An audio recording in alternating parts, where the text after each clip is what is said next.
Chindasuinth was Visigothic King of Hispania from 642 until his death. He succeeded Tulga, from whom he usurped the throne in a coup. He was elected by the nobles and anointed by the bishops the 30th of April 642. Life. Despite his great age, a veteran of the Visigothic campaigns and the religious rebellions after conversions from Arianism were force. His great energy and force of character made the clergy and noblesse to submit.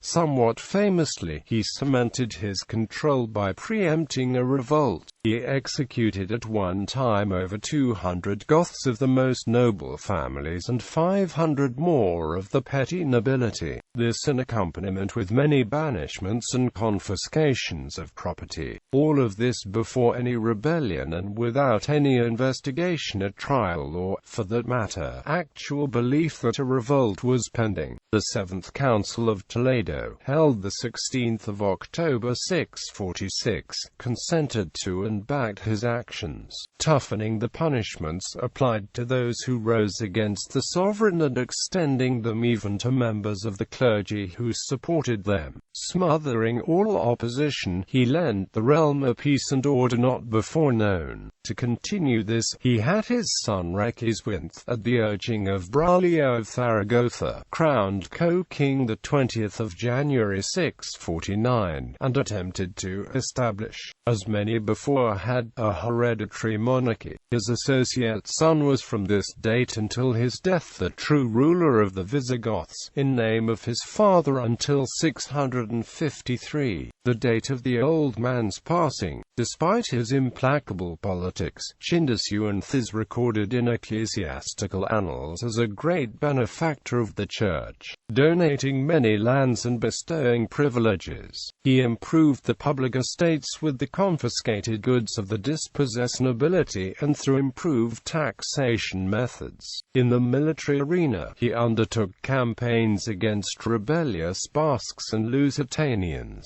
As a legislator, he promulgated many laws dealing with civil matters. With the assistance of Braulio, Bishop of Zaragoza, he began the elaboration of a territorial code of law to cover both the Gothic population and the Hispano-Roman. That work, the Liberae Audiciorum, would be promulgated, in a rough form, in his second year. It underwent refinement throughout the rest of his reign and was finished by his son in 654. In 643 or 644 it superseded both the Breviary Valeric, used by the natives, and the Code of Leovigild used by the Goths.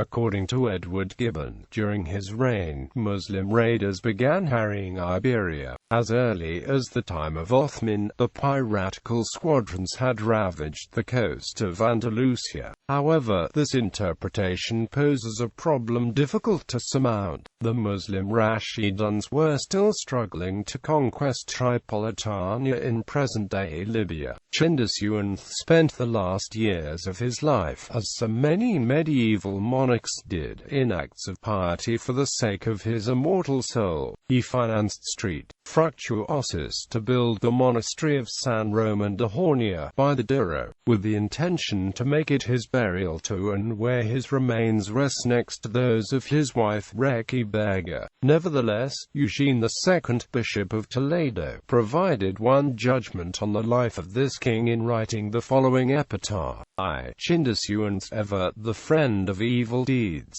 committer of crimes, Chindasuinth, impious, obscene, ugly and wicked, not seeking the best, valuing the worst. Legacy. Chindasuinth had 3 sons and 1 daughter by his wife, Berga. The eldest, Visigothic, succeeded him in the throne, and continued his reforms. The middle son, Theodefrid, later blinded by Wamba, was progenitor of Roderick. The youngest son, Favila, was progenitor of Pelayo.